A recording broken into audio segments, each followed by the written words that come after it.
आपल्या सोबत कोल्हापूरहून या सगळ्याचे अभ्यासक डॉक्टर BS मोहिते आहेत. मोहिते साहेब, मला तुम्हाला विचारायचं आहे, ही सगळी चर्चा चाललेली तुम्ही ऐकलेली आहे, पण या ज्या गारा पडल्या, गारपीट जी झाली, ही अभूतपूर्व आहे असा शब्द आम्ही कायम वापरतो आहोत. शेतकरी म्हणतायत असं कधी झालेलं नाहीये.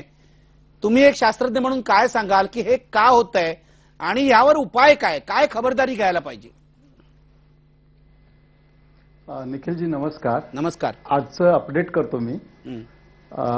हे महाराष्ट्रापुरतं आता गारपिटी मर्यादित राहिलेली नाही. आज कर्नाटकातल्या अनेक भागामध्ये मोठ्या प्रमाणात गारपीट सुरू झालेली आहे. याला मुख्य कारण म्हणजे सूर्य आहे. सूर्याचं जे सौरचक्र आहे हे 11 वर्षाचं असतं आणि या 11 वर्षातील सौरचक्रामधील 6वं वर्ष हे सोलार मॅक्स इयर म्हणून समजलं जातं आणि या 6व्या वर्षी सूर्यावरती प्रचंड प्रमाणामध्ये स्फोट होत होतात आणि झालेले स्फोट असतात. त्या स्फोटातून जे बाहेर पडतं त्याला सौर वारे, सोलार विंड म्हणतात आणि या सोलार विंडमध्ये चार्ज पार्टिकल, प्रोटॉन्स, इतर रेडिएशन्स असतात आणि हे ज्यावेळी पृथ्वीच्या दिशेनं येतं ते पृथ्वीवरती पोहोचायला 4 ते 5 दिवसाचा कालावधी लागतो आणि या कालावधीमध्ये हे पृथ्वीच्या पृष्ठभागापासून 15 किलोमीटर अंतरावरती जे ट्रोपोपॉज आहे तिथलं तापमान -60 डिग्री सेल्सिअस आहे आणि हे सोलार विंड ज्यावेळी तिथं येऊन भिडतात त्या ट्रोपोपॉजचं हायड्रेशन होतं आणि प्लेंटी ऑफ वॉटर तिथं अवेलेबल होतं आणि या सोलार विंडचा अनेक ठिकाणी परिणाम होत असतो. या संपूर्ण याच्यामध्ये मोठमोठ्या आकाराच्या गारा सुद्धा निर्माण होतात. रत्नागिरीमध्ये 2010 साली 30 ते 40 किलो वजनाची गार पडली. कोल्हापूरमध्ये 2011 साली 25 ते 30 किलो वजनाची गार पडली.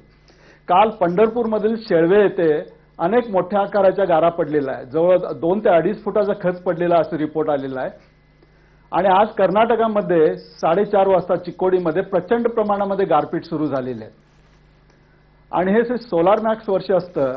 सूर्यावरती होणाऱ्या स्फोटामुळं हे जे सौर वारे पृथ्वीच्या वातावरणामध्ये येऊन ट्रोपोपॉजचं हायड्रेशन केल्यानंतर हा गारपिटीचा प्रकार सुरू झालेला आहे. बरोबर आहे डॉक्टर मोहिते, पण यापासून बचाव कसा करायचा, म्हणजे शेतकऱ्यांनी काय केलं पाहिजे आणि सरकारने काय केलं पाहिजे? बचाव असा करणं अशक्य आहे. बचाव करण्यासाठी काही उपाय नाही. प्रयोग केलेला असं ऐकायला काही नाही. चायनामध्ये एक प्रयोग केला असं समजतं. ही पडणारी जी गारपीट आहे याचं पावसामध्ये रूपांतर करण्यामध्ये काही प्रयोग झालेला आहे चायनामध्ये. पण आपल्या देशात फक्त एक होऊ शकतं, हवामान खात्याने जर वेल इन ॲडव्हान्स इंटिमेशन दिलं तर शेतकरी लोक आपलं धान्य किंवा काही फळं असतील तर ती झाकून ठेवण्यामध्ये त्यांना वेळ मिळेल आणि त्यामध्ये ते थोडं नुकसान हे कमी करू शकते. डॉक्टर मोहिते, तुम्हाला भाई जगतापना काहीतरी प्रश्न विचारायचा आहे. भाई विचारा. मोहिते साहेब, एक आपण याचे तज्ज्ञ आहात, आपण याचे सायंटिस्ट आहात. हे जे 11 वर्षाचं जे चक्र आहे आणि त्याच्यातनं उद्भवणारा हा 6व्या वर्षाचा जो आहे, तर मग तो आपल्या ह्याच्या चक्रामध्ये तो आला पाहिजे आणि त्याची माहिती खऱ्या अर्थाने असली पाहिजे.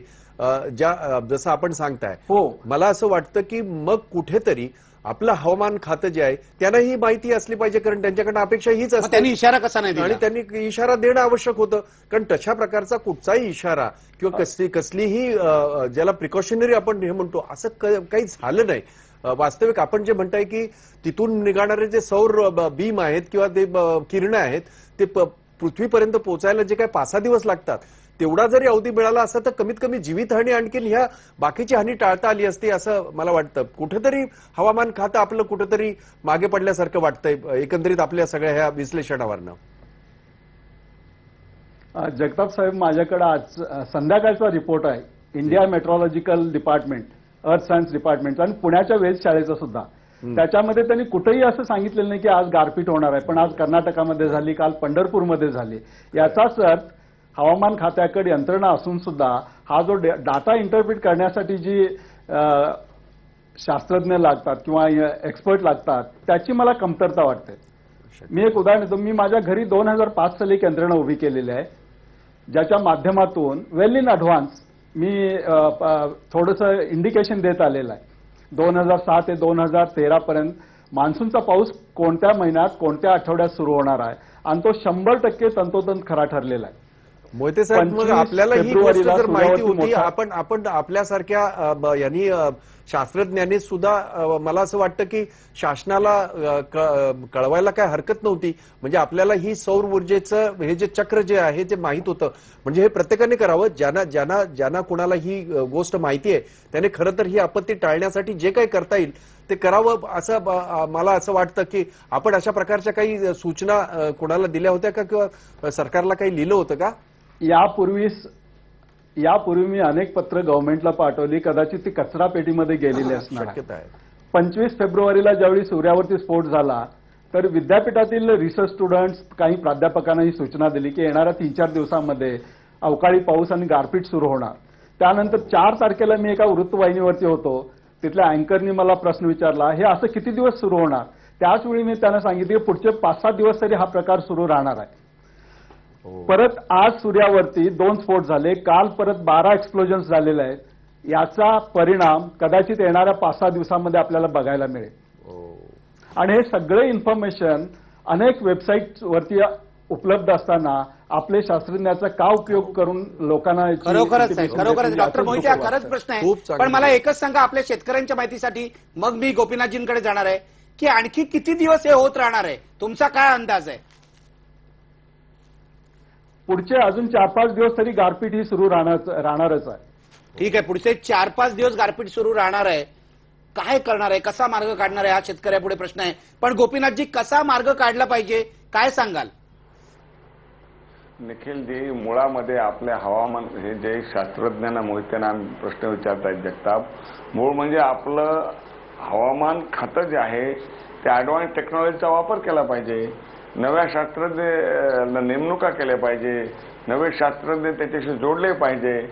हे सगळं करणं काम हे कोण्या एका व्यक्तीचं नाही आहे, हे सरकार एक मोठी इन्स्टिट्यूशन आहे आणि तिने हे करायला हवंय. आणि हा जरी आता म्हणजे या घडणाऱ्या घटनातून तरी आपण त्याच्यातून काही शिकायला हवं असं मला वाटतं. आणि म्हणून आपलं महाराष्ट्राचं, काही राज्यांना हवामान खातं आहे, आपलं महाराष्ट्राला हवामान खातं तरी आहे का? आणि ते हवामान खातं निर्माण करून निदान महाराष्ट्रात तरी या संबंधीची अद्ययावत यंत्रणा उभी, अद्ययावत माहिती घेण्याची टेक्नॉलॉजीचा वापर करायला हवा आहे. आणि अशा मोहित्यांसारख्या शास्त्रज्ञांची त्याला मदत घ्यायला हवी. पण माझा मुद्दा वेगळा आहे. आता 4 दिवस आहे तर मग सरकार, पूर्वी दौंडी पिटवायची पद्धत होती किंवा गावोगाव कलेक्टर अलर्ट करत असे. या गारपिटीत आता 5 दिवसांनी म्हणलं तरी अलर्ट करणार आहे की नाही सरकार? यामध्ये कुठंही अलर्टची सूचना दिलेली नाहीये. आणि सगळ्या मीडियावरून येत होतं की आता 4 दिवस गारपीट होणार आहे, तरी कुठं झोपली यंत्रणा? त्यांनी गावोगाव जाऊन पोलीस पाटील सरपंचांच्या मिटिंग घ्यायला हव्या होत्या. मग निदान बागांच्यावर तरी काही लोकांनी झाकले असते, काहीतरी शेतात धान्य होणार आहे ते झाकून ठेवलं असतं. हे करण्यासाठी ज्या सूचना द्यायला पाहिजे होत्या त्या पण दिल्या गेल्या नाहीत. हे दुर्दैव आहे. अगदी हे दुर्दैवच आहे. माझा वेळ संपलेला आहे. डॉक्टर मोहिते, धन्यवाद तुम्हाला, कारण तुम्ही शेतकऱ्यांना सांगितलं आणखी 4-5 दिवस होऊ शकेल. मी येतो जयाजीराव तुमच्याकडे, पण गोपीनाथजींना मला मोकळं करायचंय, कारण त्यांचा दौरा चालू आहे. ते गावात जात आहे आणि रोज रात्री 1:30-2 वाजेपर्यंत ते गावांना भेटी देत आहेत. जयाजीराव तुमच्याकडे येतो, तुम्ही शेतकरी आहात, शेवटी काय सांगाल या सरकारला? नाही निखिलजी, मला आता मी 30 वर्षापूर्वीचा एक विनोदाचा भाग म्हणून सांगतो की दैनिक सकाळमध्ये 30 वर्षापूर्वी अशी एक बातमी आली होती की शिमला ऑफिसचं खात्याचे अधिकारी नंदी बैलावाल्याकडे जातात आणि पाऊस पडेल का या प्रकारची विचारणा करतात. म्हणजे गेल्या 30 वर्षापासून आमची जी यंत्रणा जी आहे हवामान खात्याची, त्याच्यात कुठल्या प्रकारचा बदल झालेला नाही, कुठल्या प्रकारच्या यंत्रणेमध्ये आधुनिकता आलेली नाही. हा दुर्दैवाचाच भाग म्हणायचा.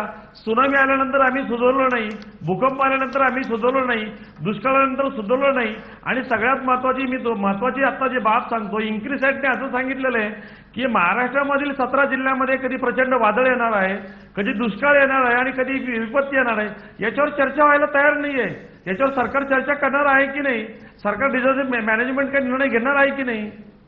अगदी नेमके प्रश्न आहेत भाई. मला असं वाटतं की तुमच्या सरकारने याचा विचार केला पाहिजे. आणि सगळ्यात महत्वाची गोष्ट की शेतकरी जो गारपिटीमुळे उद्ध्वस्त झालाय त्याला तातडीने काही मदत करता येईल का हे पाहिलं पाहिजे. शेवटी पुन्हा एकदा प्रश्न पहा, गारपीट ही राष्ट्रीय आपत्ती म्हणून जाहीर करावी का? बघा पडद्यावर 99% लोक म्हणतायत होय जाहीर करा.